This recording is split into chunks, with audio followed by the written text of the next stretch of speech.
Hey everyone, welcome to Lines on the Page, episode, I think it's 65. Double check on this. Yeah, 65. It's been a while. I was supposed to do last week. Stuff just kind of piled up, and so we're doing it today. That being said, thank you so much for chiming in. Uh, so, uh, Stuff that I have been doing as of late is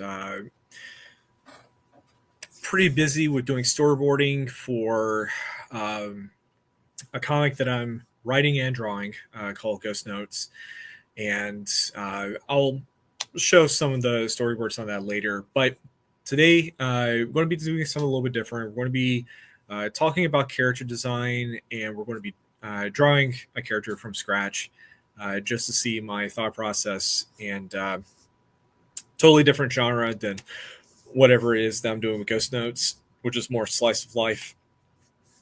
And if you have any questions about anything, please just let me know. Um, and before I forget, those of you who happen to be dads or going to be dads, or you're spending time with your dads, I hope you're all having a good Father's Day today. Um, and that being said, we're going to do some quick housekeeping. Haven Comics, located at 1871 Slaughter Road, Suite F in Madison, Alabama. Please remember to like and subscribe. And I'm going to leave this little ticker on the bottom. And it's basically where you can find me on social media. And I'm going to pull this up.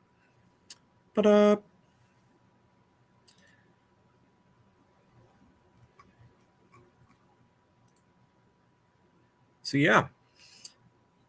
Character design. Actually, no, hold on first. Before I get to that part, let me show you what I've been working on with storyboarding with Ghost Notes. I'm just going to quickly show you what I just kind of do whenever I'm storyboarding. I'm thinking about just, the possibility of, okay, this is, cover. That's going to be page 1, 2, 3, 4, and 5. I haven't done any of the word bubbles or script for the next several pages, and I don't want to show any more than I currently have. But this has been fun. It really has. And can't wait to actually show more about the final project regarding Ghost Notes. But we're going to bypass all this and just kind of get straight to it. So, character design. This is something that I kind of talk about off and on with people whenever I'm thinking about trying to create characters. Usually, the simplest of designs is always going to generally be the better, but, and I'm saying this with like, but, asterisk, whatever. Sometimes it kind of becomes a little bit subjective because you'll have people with like, super intricate, ornate character designs, and then at some point it just kind of looks amazing, and other times it's usually the most simplest thing and it becomes iconic. So everyone is different when it comes to that sort of thing. So that being said, some water. I figured I would just do this digitally instead of traditionally.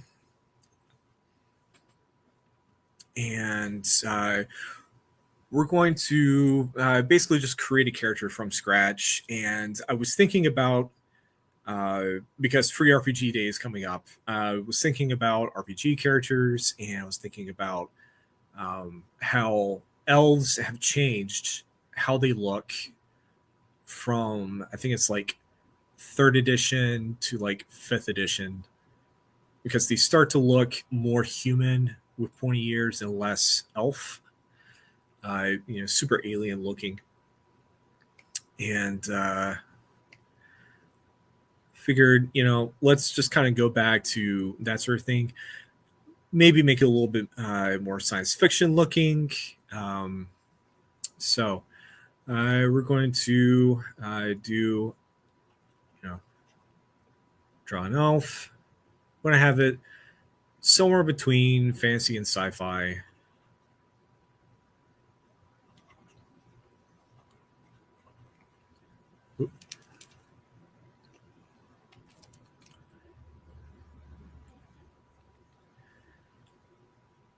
And another thing that I like to do when it comes to drawing, you know, fantasy characters, like elves, dwarves, whatever, is taking cultures that generally aren't necessarily explored when it comes to these kinds of characters. And so in this case, let's have an elf that is somewhere between.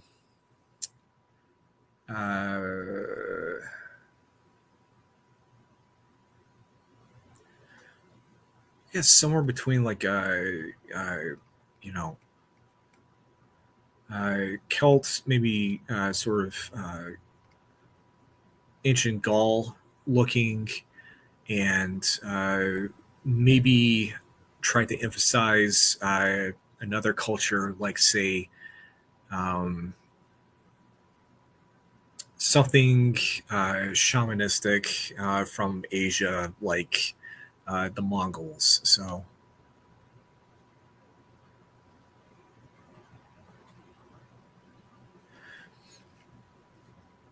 and then while we're thinking about comparing, contrasting, and combining um, different cultures to try to get yourself out of the rut of creating a character, then we can start messing around with adding in different flourishes, changing some stuff around, just make things a little bit fresh to the eyes. So let's go ahead and just kind of start uh, messing around, drawing this, you know, different kind of character, even though it's still an elf. So, gotta have her building blocks because why not?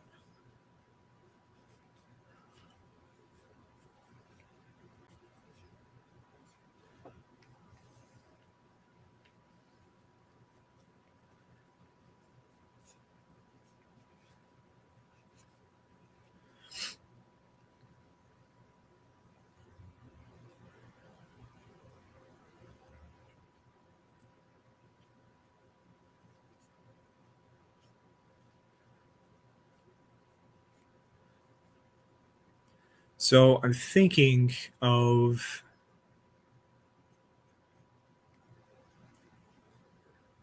a character that, you know, spends their times in heavily wooded areas, nomadic, um,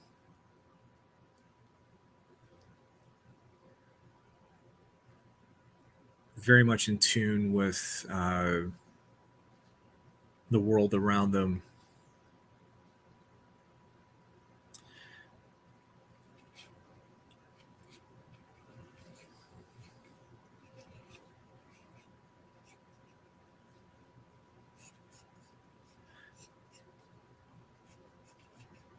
And the reason that I like doing these,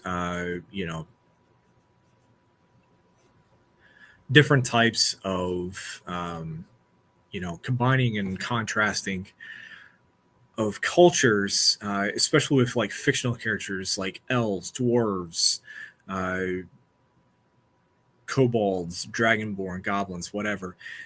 It really breaks you out of the habit of just doing the same old, same old.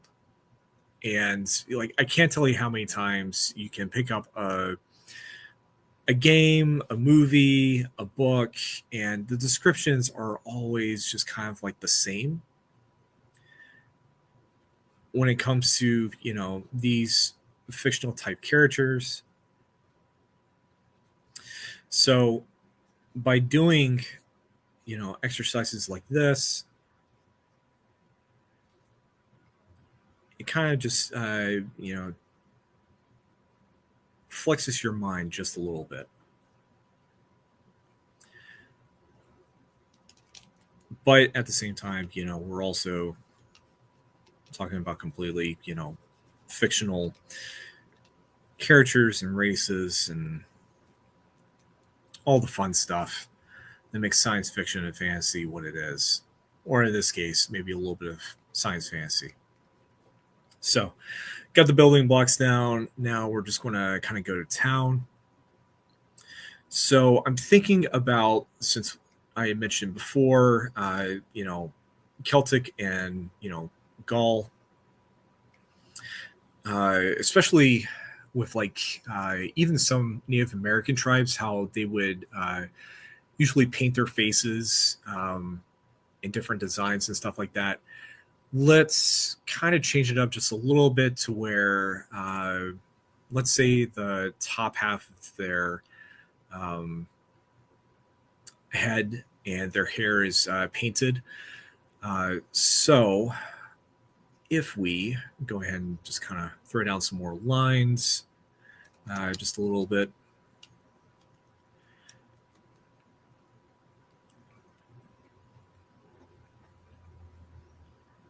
So we know that obviously eyes are going to be here, nose is going to be here, and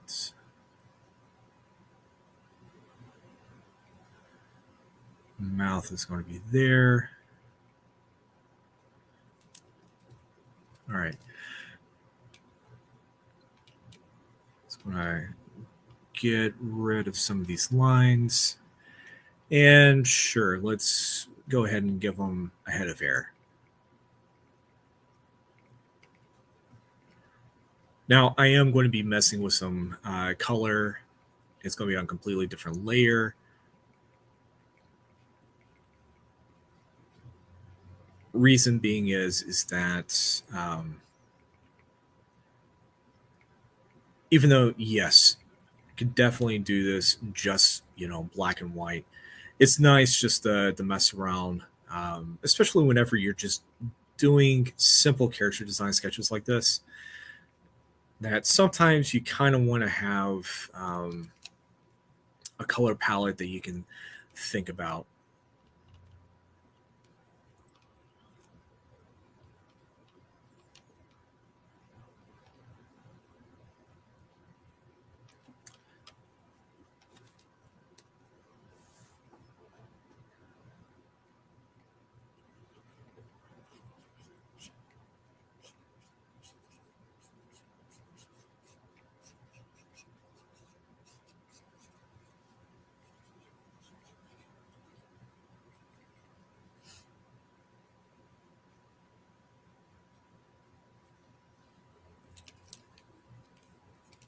All right, so I'm going to quickly flip over to the color section, and we're just going to, let's see, what did I use the last time?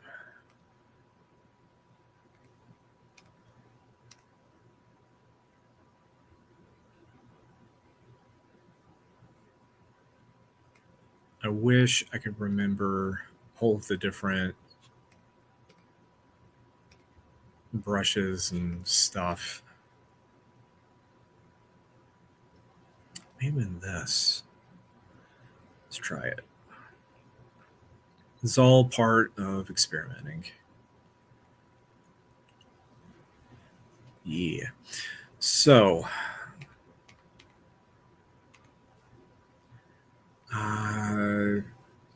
since I know that the Celts used woad, which is a bluish kind of color, I'm going to use that.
Now, I'm kind of a sucker for having Elvish years to kind of stick out more this way than just straight up, but it's totally your preference in what it is that you want to do and how you want to do it.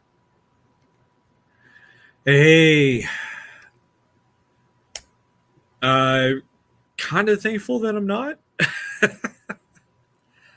don't know. I have uh,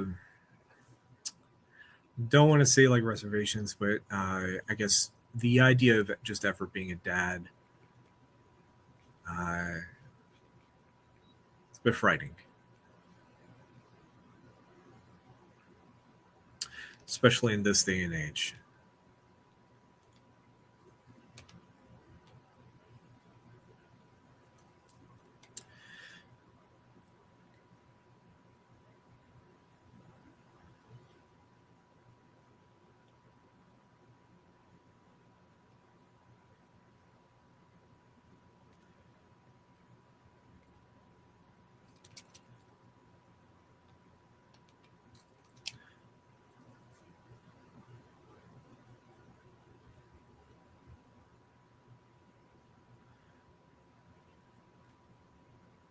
All right, so pinning the woad on his face, and then we're going to, um, I guess, per typical of any sort of nature loving character, probably want to be probably just a tad shirtless. Why not?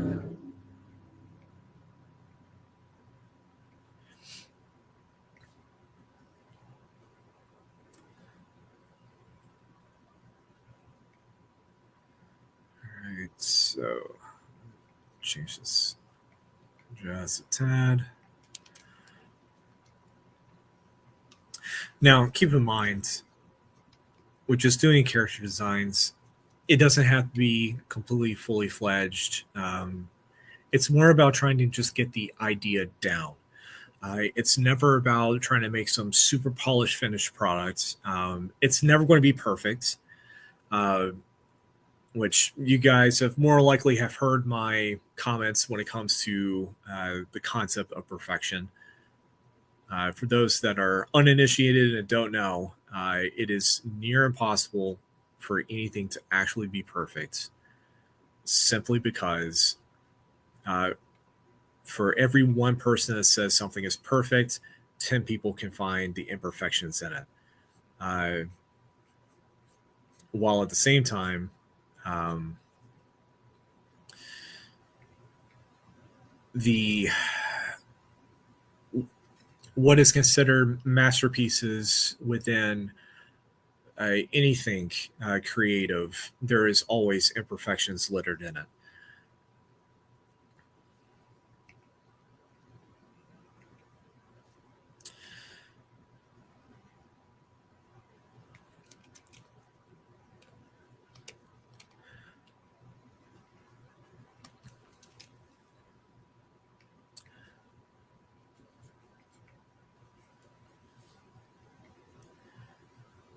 All right, so we're going to kind of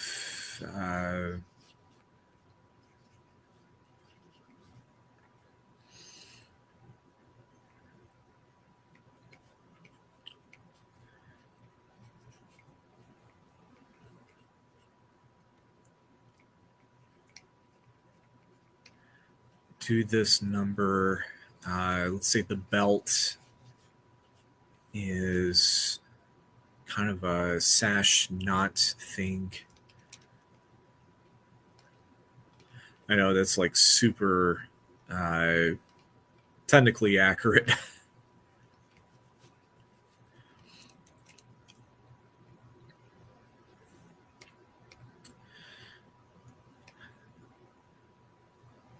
Of all my greetings that way. Hello, hello.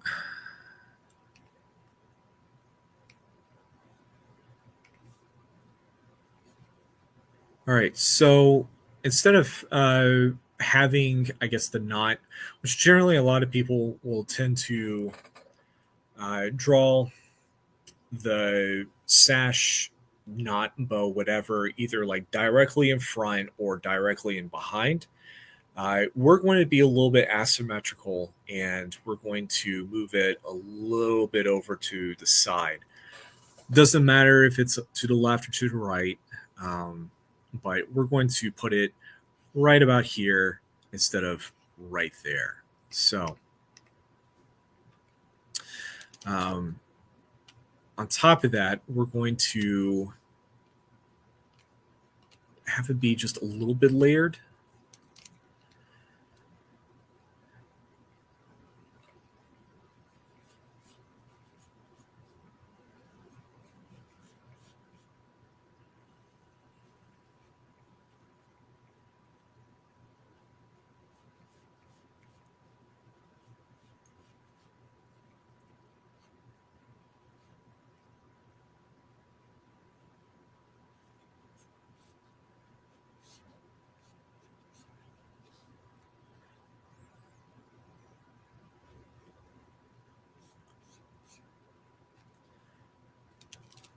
And fix this up just a little bit.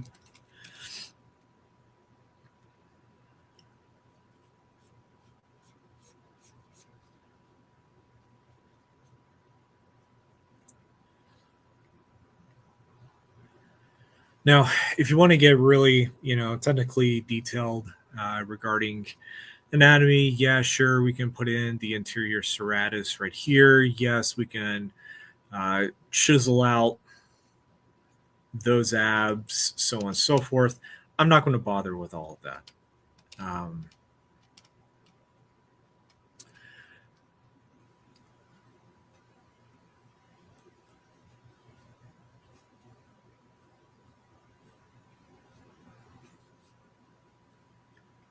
The only thing that I'm worried about is just getting the idea down. All right, let's zoom out just a little bit. So we know that there's going to be a decent amount of fabric and folds, whatnot, regarding the bottom portion of the legs. So we're going to do, I guess, like a mixture between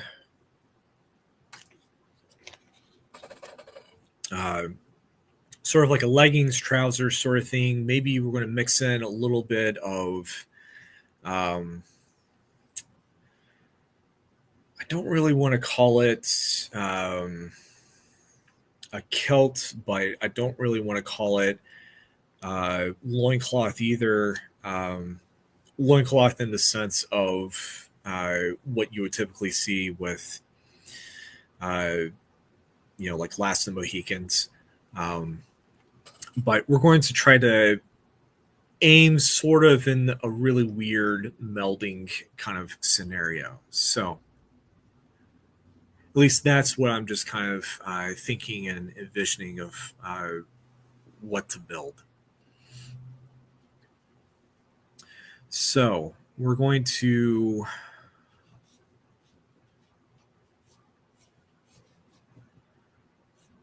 kind of do this number.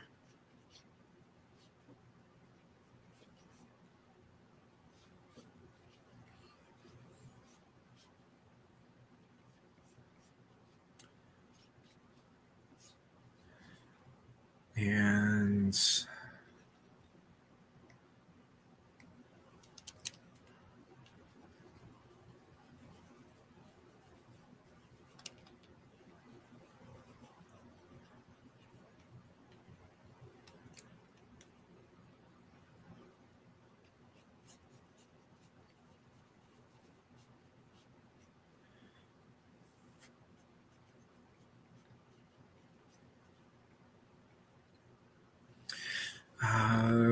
let's try to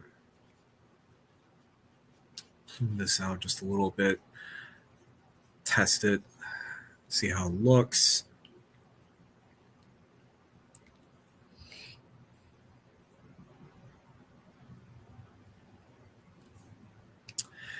Yeah, similar to whenever you tie a hoodie around your waist, but instead of having like the flat part, or I guess what would technically be the main jacket portion of the hoodie, instead of it being like towards the butt, it's more kind of around.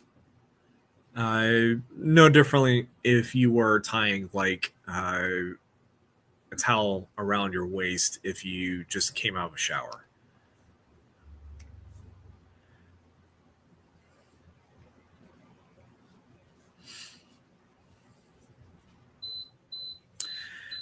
And that would be the dehumidifier going off. Let's not use that.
Messed up that angle just a tad.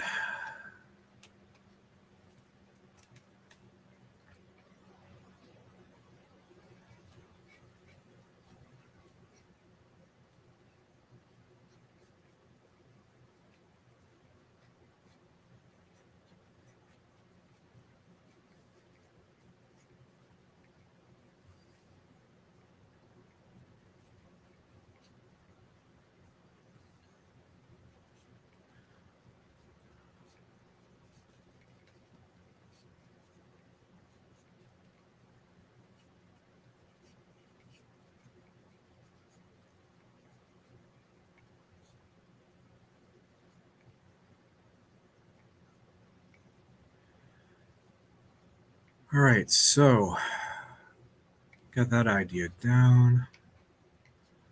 And let's go ahead and give him some sort of like bracers or some sort of wrappings around the arm.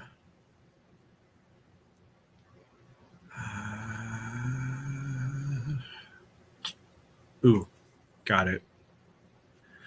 So I do this number.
trying to think, how would I piece one and one together?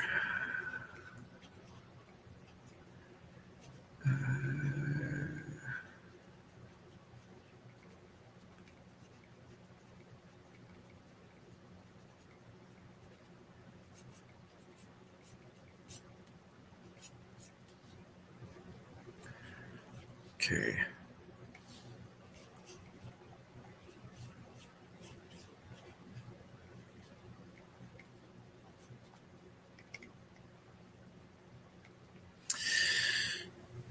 Still looking a little bit odd.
And let's say kind of hooks around towards that finger.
Yeah, let's go ahead and do that.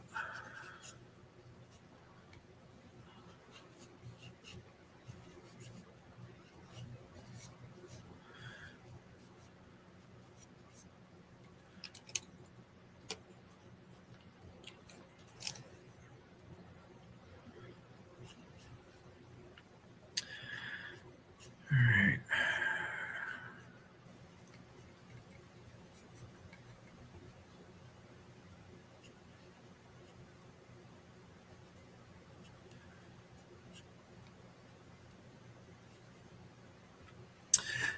And let's make this a little bit more interesting.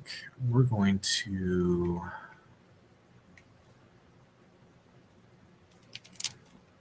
not do that with the hand.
So I'm basically just kind of going through my head trying to think about the angle of how I want to have him holding this staff stick, whatever it's going to be. It could literally be a long rifle for all we care. It's totally up to you.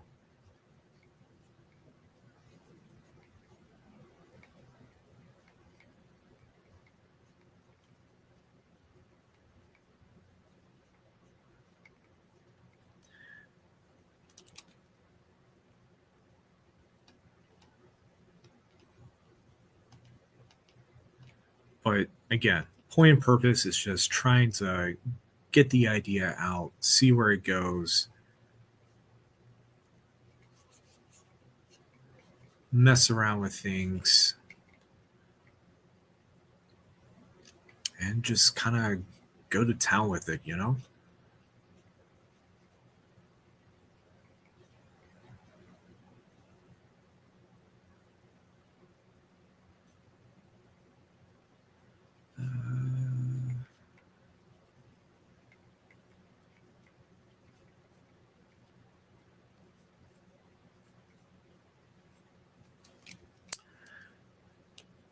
Guess we could do a crossed over thing.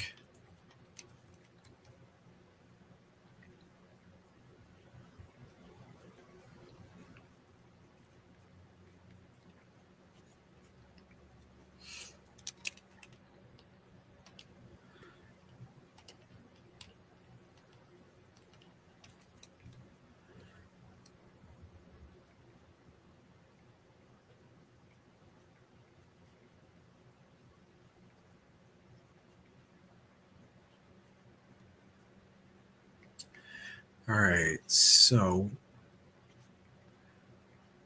kind of got the idea down just a bit. And let's just kind of clean up some of these shapes.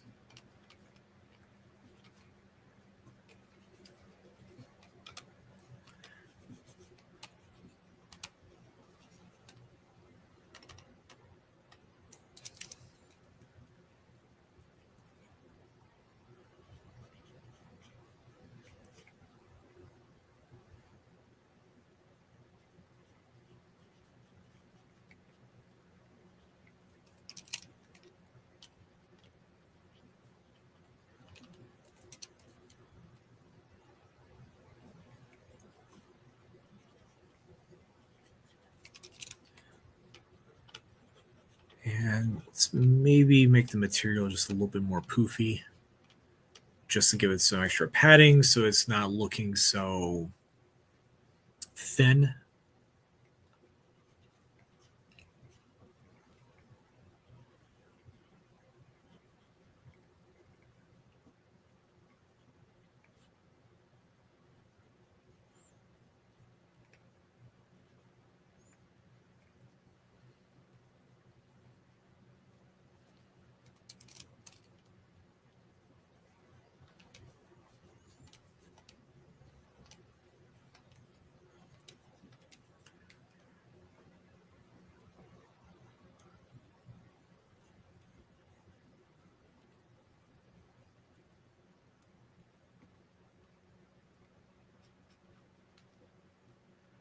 All right, I think that can work for now. So we're going to go straight back to the color. Now, granted, if you're going to be doing stuff digitally with color, sometimes just having two different or maybe even five different layers of color maybe the way to go for you. Me, I just kind of go with the flow.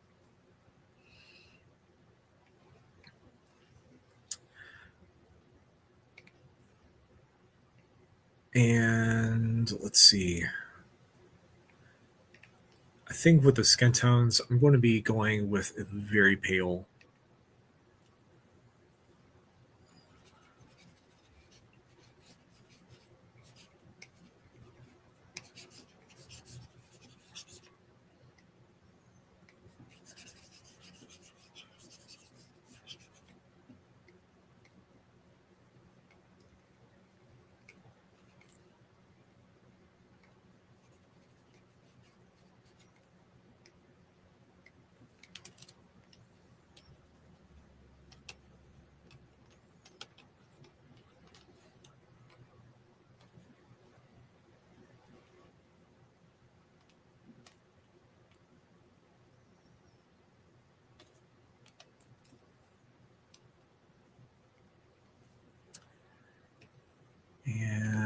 let's see.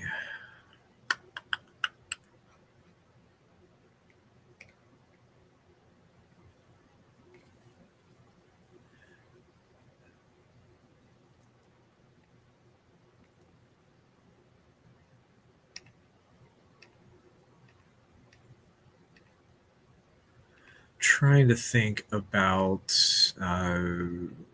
what kind of color would fit best. I mean, yeah, sure, we can just totally black all this out. It would work. Uh, but maybe that's not what you, and that could be you being anyone, uh, not what specifically that words English hard.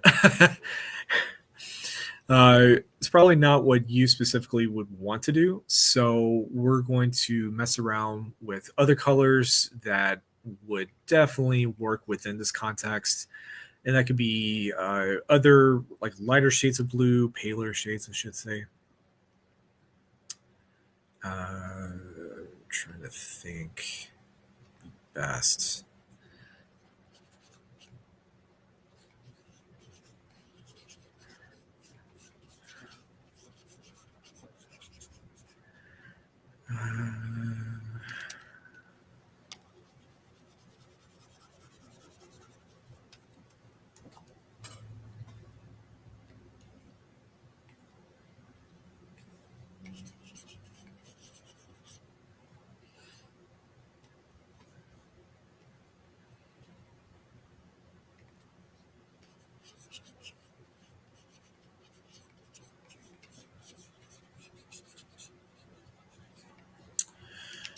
Probably not.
Now, that's not to say that, oh, well, with all this blue, there's no way they're going to be hiding in a green forest.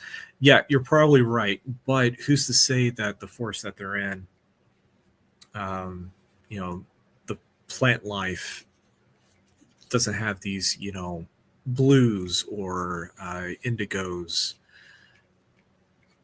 periwinkles.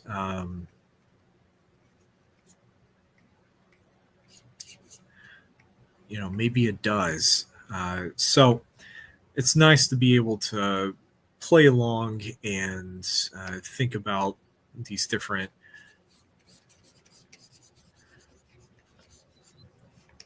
shapes and colors and uh,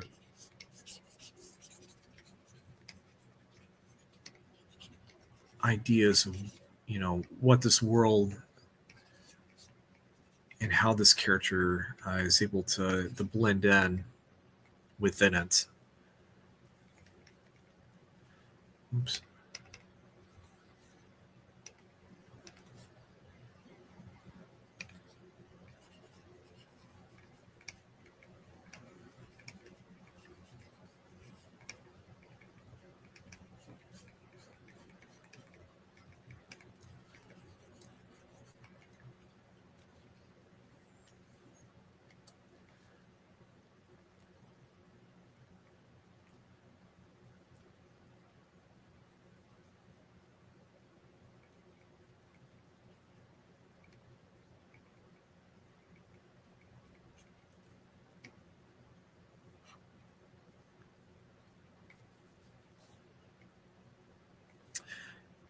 And, this could work. Doesn't always have to, but it could. But let's say you just kind of want to do more, and that's totally fine. So let's do that.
And then we're just going to kind of continue on with these darker shades just to add some depth.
And then we can add in uh, some extra little pizzazz, if you will. I don't know. Really bad at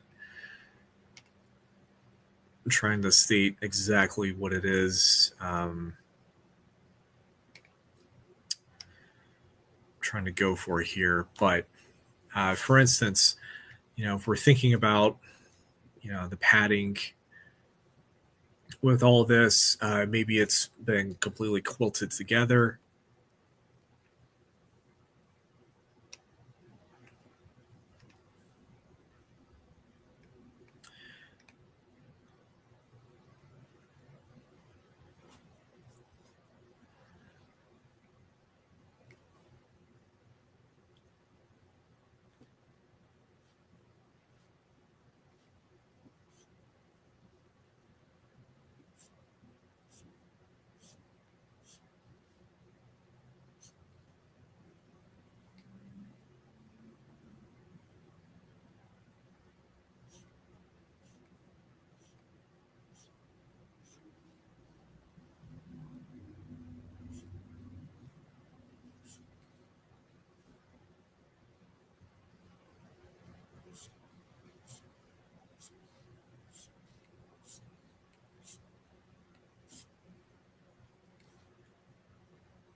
Now, I'm only doing very light strokes just because I don't want the focus to be on the fact that it is. It's more so just an afterthought. Um,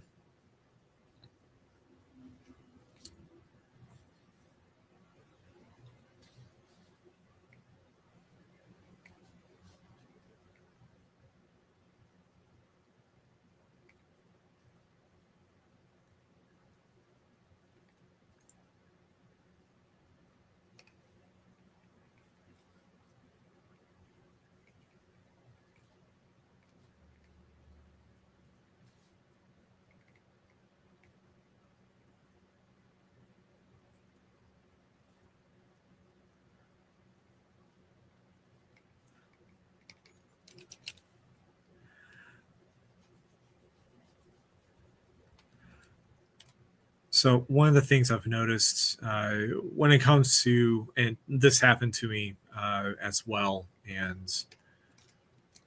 was very much pointed out. Um, but whenever we're thinking about clothes, especially bigger clothes, it's better to draw more than it is draw less. Uh, Case in point, if you've ever looked at how someone draws Iron Man, and you see that his helmet is literally the same size and shape as his face. Like, I get that Tony Stark, you know, is able to make armor that is so closely form fitting to, you know, his facial structure or whatever that just happens to be almost one for one. In reality, it would never be like that. It would definitely be a lot bigger around the head. Case in point, if you look at the original Ultimate Iron Man, how the suit was much bigger, and it makes sense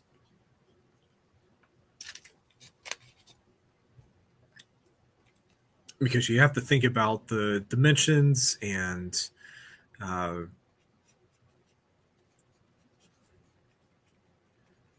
the size of the person that's going to be in there and their mobility. So it's just a lot of added nonsense, if you will. But um, you know, this is also something that's just kind of thought about, and it's also something that, you know, kind of has to be done in real life because the last thing you would ever want if you're trying to get, like, say, a custom fitted, you know, suit or jacket, dress, whatever, you know, clothing wise,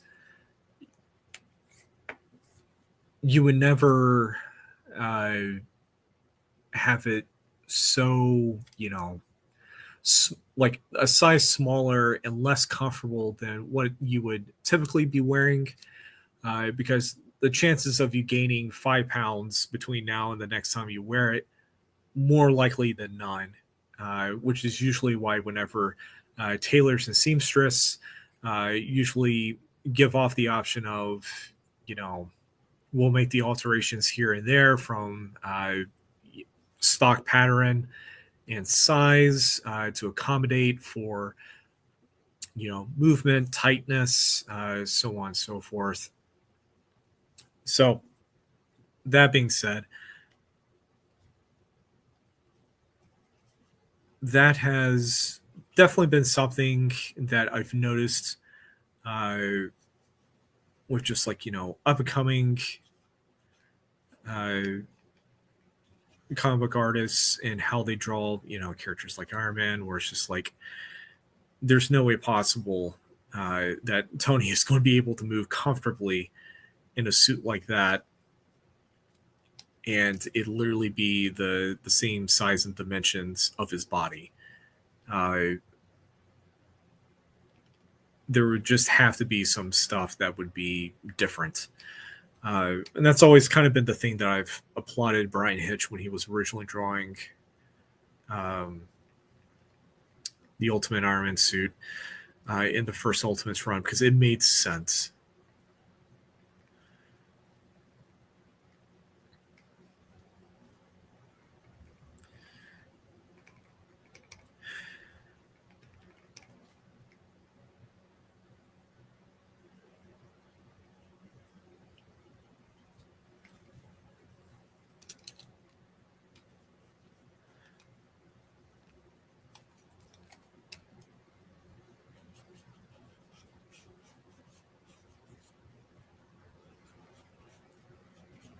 So as you can obviously see, I'm just trying to go over certain spots, trying to alter some stuff here and there, give things a little bit more uh, definition and size to the clothing.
So I'm just adding in some really quick uh,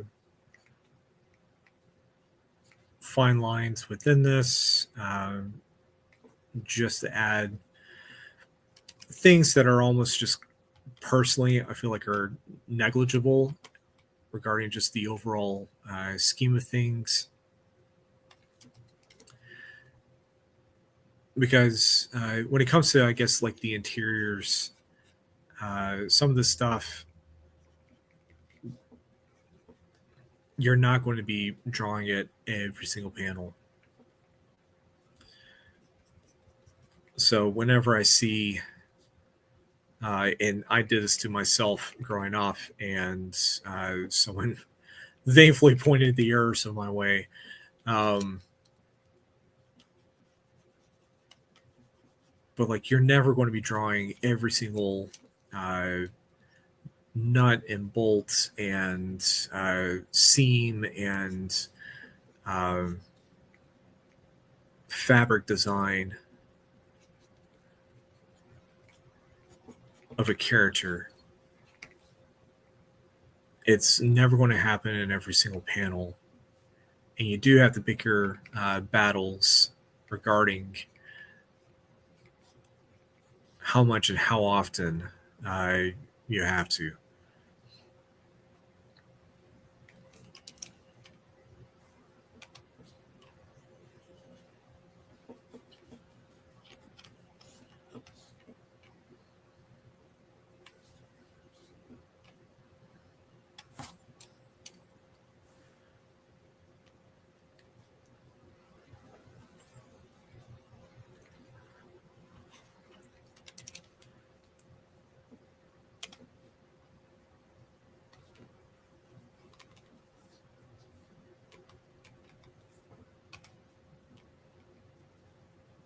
Ha, that makes sense.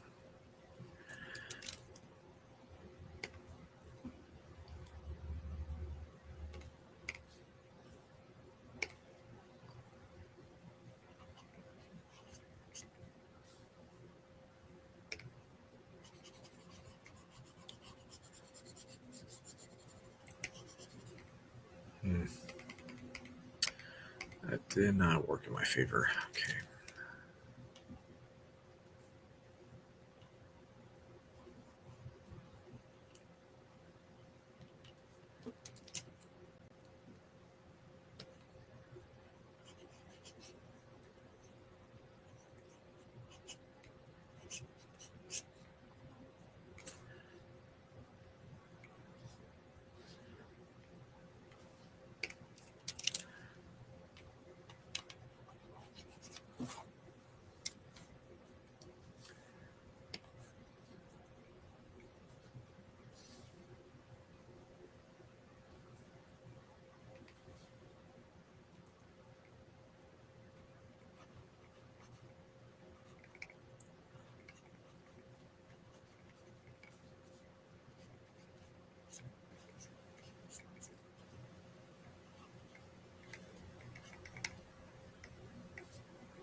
All right, so basically I have the main concept of the character down.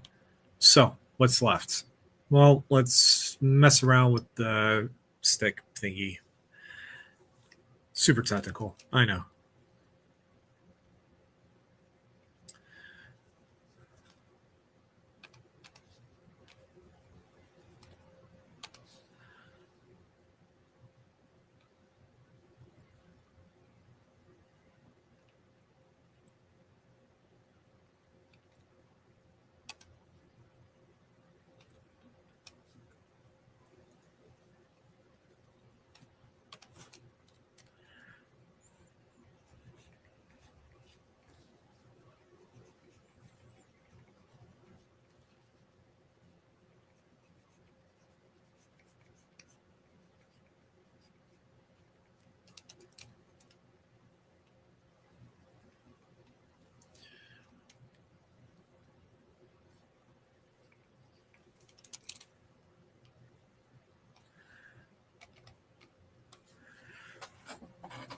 So let's kind of give it a more interesting design than just single solid rod.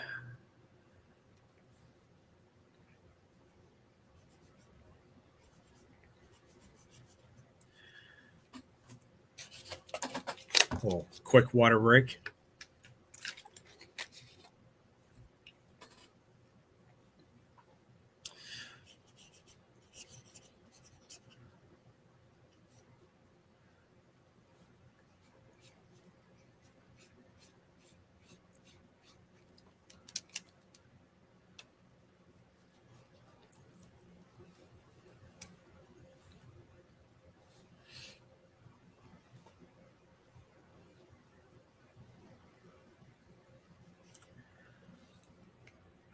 Let's say, for instance, that maybe this came off of a specific kind of foreign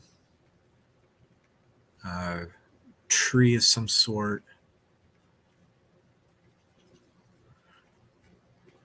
So maybe it has a different kind of texture.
let's see. Instead of using blue, let's kind of mix up the color just a little bit. And maybe something kind of iridescent. I think that would be interesting. So let's choose kind of a base color.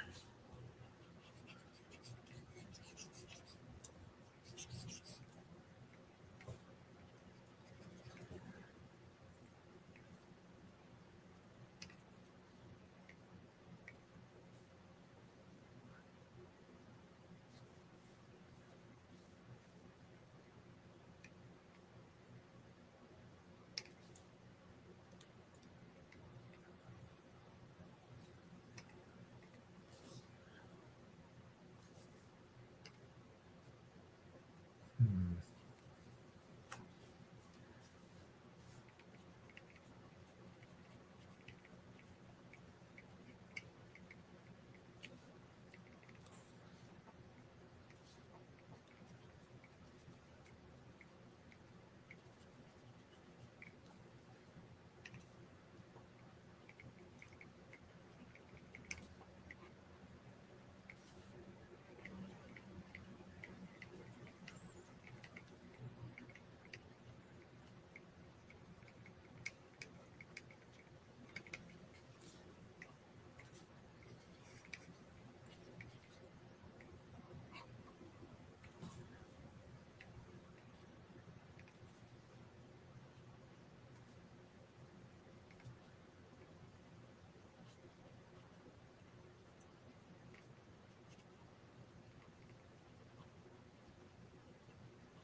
So when it comes to like the iridescent kind of colors, I kind of like going in a weird Roy G. Biv kind of scenario. Uh, so whenever I'm thinking about it, starting off with your uh, purples first, and then moving one way towards your reds and pinks, some oranges, and we'll lightly touch in some yellows, and then on the opposite side, we're going to do all of the indigos and blues and greens.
All right.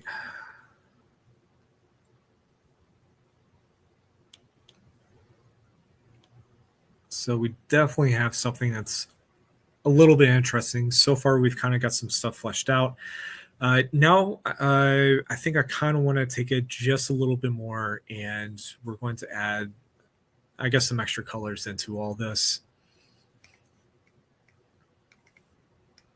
just to break up from the monotonous of the really deep khaki kind of browns and these blues.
So, uh, by just kind of bringing in a little bit of purple, just going to make this little belt area kind of pop a little bit in the design.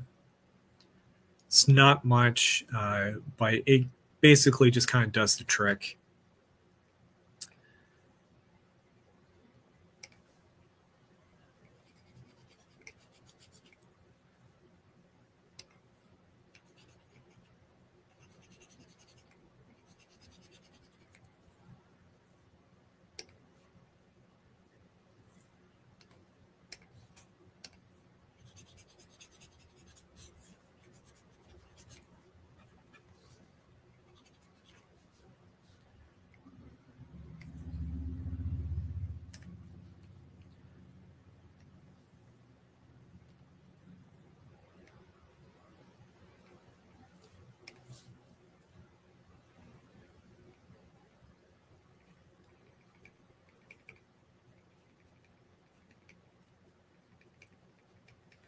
And let's say within these blues, there's some, gold threading.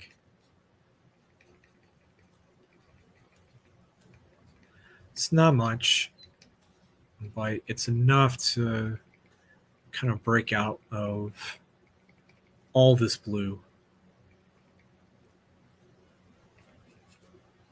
Now you can do, a type of pattern that could, work within this, but for the sake of argument and for the sake of uh, this, just trying to make it simple.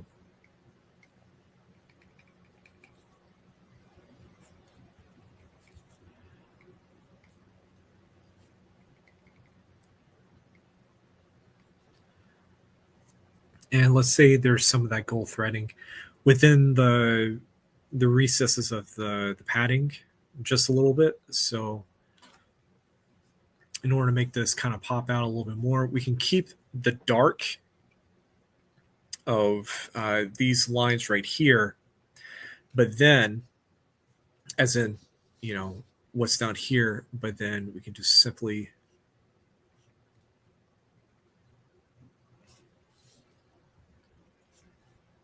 just line it up just a little bit.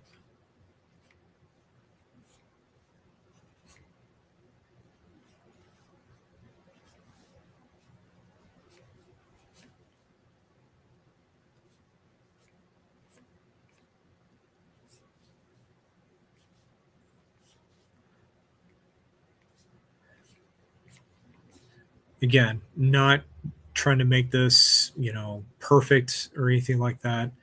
It's just trying to get the idea across.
So here we go.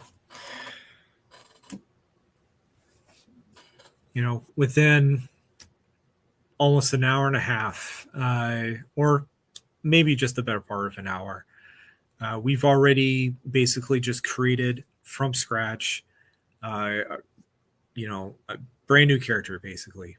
No name or anything like that. But by just coming up with a couple different ideas, mix matching some stuff here and there, of course, we can definitely go more and more involved than what we did, sorry, what I'm trying to say. Um, we could definitely get a lot more involved uh, with what is currently right here on the board. But for the sake of purposes of tonight's, live stream, this lesson per se, is basically just trying to do stuff to kind of get you out of the rut. And you can use this idea for your comic, if you're trying to create characters for a story, if you just like drawing characters for your tabletop campaign. Stuff like this is really interesting and definitely kind of breaks you out the mold just a little bit. And, like I said, we took an elf character. We decided to stick it in a science fantasy kind of world, a little bit more on the fantasy side.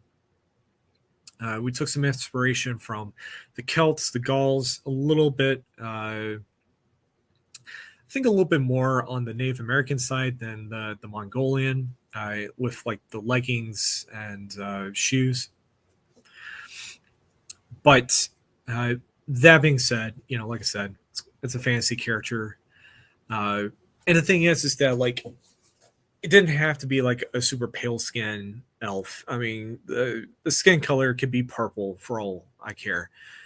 Uh, Maybe that's exactly what your character should have: purple skin with green polka dots. I mean, it's totally up to you and how you want to do it. Which kind of brings me into this next part, which I'm going to move this real quick. And I'm going to upload this one thing so that you guys can see exactly what I'm talking about. There's a thing that I forgot to show, and it's basically called the Matrix Grid. I'm hoping it will actually show right here. It's a little bit too small. Okay. Hang on. Hang on, guys. Let's see if I can. Okay. So another way that you can get around this is what it's basically kind of like to call the matrix grid system. And you can do this with a simple, pencil and paper and a six-sided dice just to start it off with. And so what you would do is basically grid off your system. I omitted this square right here because you don't really need it. And so, like an X and Y, grid or Punnett square, if you will, because there's some similarities. Uh, so on your vertical line, you would put X1, X2, X3, X4, X5, X6. On the horizontal Y side is going to be Y1, Y2, Y3, Y4, Y5, and Y6. And for this case, in using this the matrix grid, let's say, for instance, you're trying to do the same kind of thing that I was trying to do. And we had listed off the X side to be, the different races, and then the Y side to be the different classes. We can totally swap this out to, let's say, we already knew we were going to draw an elf, but maybe we wanted to draw an elf that just on the X side is a bunch of different, possibilities, classes, whatever, and then the Y side being another bunch of different possibilities, completely different from the X side. And by rolling the dice twice, and we're going to use, let's say, on the X roll, it ended up on the 4. So we would have it right here. And then on the Y side, it would end up on a 3. And then you would basically just kind of connect the dots where they meet in the grid. And right here in that black square is where the two things would meet. Now, there's always going to be the possibility that the X and the Y are going to land on the same number. It's going to happen eventually. There's no way around it. But by doing the matrix grid, it kind of opens up your brain to the possibilities of the things that you can do.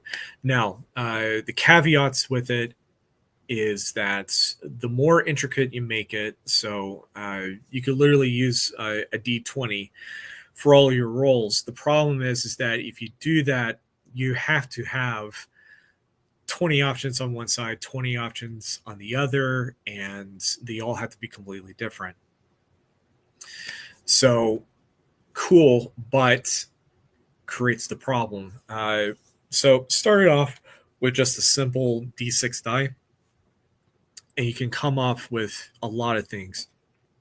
And it doesn't have to be simply just, character creation. Maybe it's the type of clothing that you're thinking about your character to having, and your color options on the other parts.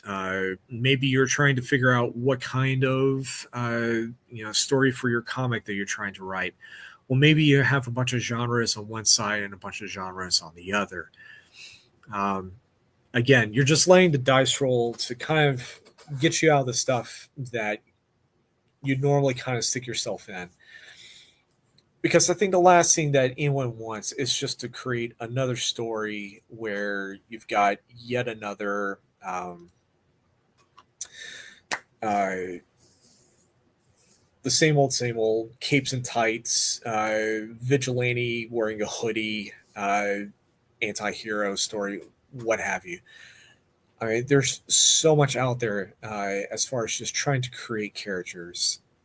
It really boils down to you being the person to actually try to push yourself out there to do something different.